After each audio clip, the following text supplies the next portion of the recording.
पूज्य महात्मागण, इस आयोजन में उपस्थित प्रबुद्ध सत्संग प्रेमी महानुभावों, माता एवं बहनों, हम लोग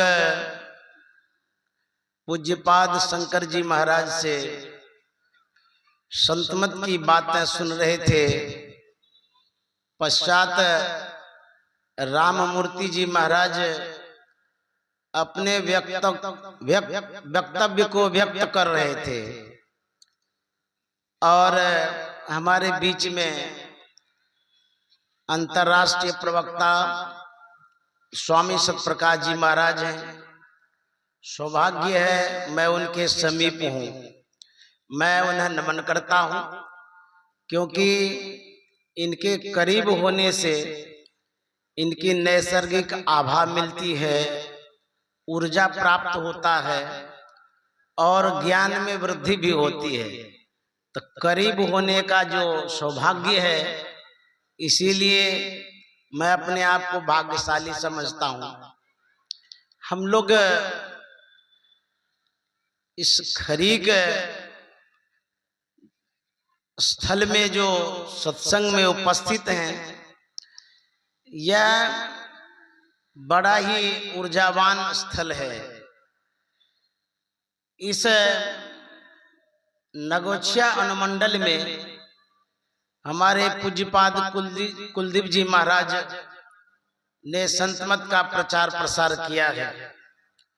बड़ा योगदान उनका रहा है।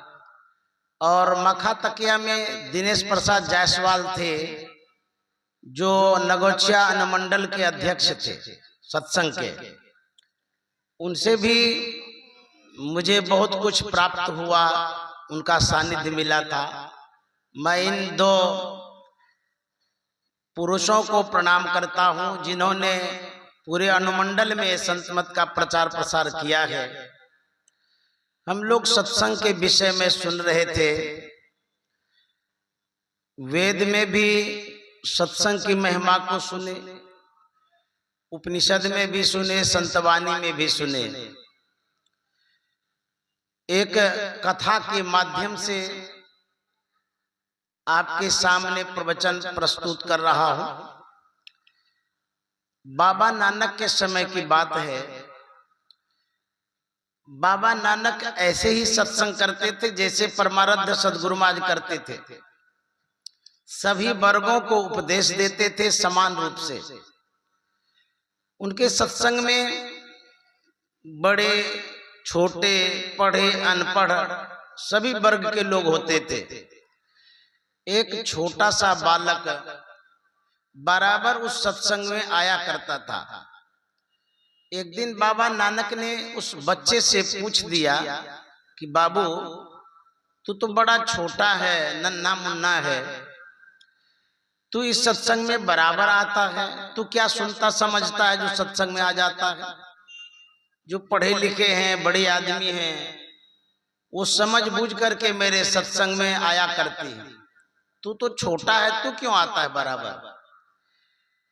बालक जवाब देता है कि बाबा, जब मैं घर पर होता हूँ, जिस समय मेरी माँ भोजन बनाती है, तो मैं चूल्हे के पास बैठा रहता हूँ। माँ को देखता हूँ जब वो मोटी मोटी लकड़ियों को चूल्हे में डालती है तो देर से जलती है, जब पतली पतली टहनियों को डालती है तो जल्दी जल जाती है। यह देख करके मेरे मन में प्रेरणा हुई कि जो बड़े बड़े आदमी हैं वो तो देर से मरेंगे, और जो छोटे छोटे नन्हे मुन्ने बच्चे हैं वो पतली टहनियों के समान हैं, वो जल्दी मर जाएंगे। इसीलिए मैं आपके सत्संग में आ जाता हूँ। बाबा नानक ने कहा, तू बच्चा नहीं, तू बुढ़ा है। वास्तव में सत्संग को तुमने ही समझा है। नह बालक नह यौवने नह वृद्धि कछु बंध, वह अवसर नहीं जानिए जब आए परे जमफन। इस जीवन का कोई ठिकाना नहीं है, कब कूच कर जाएंगे। तब इसके लिए क्या करना चाहिए?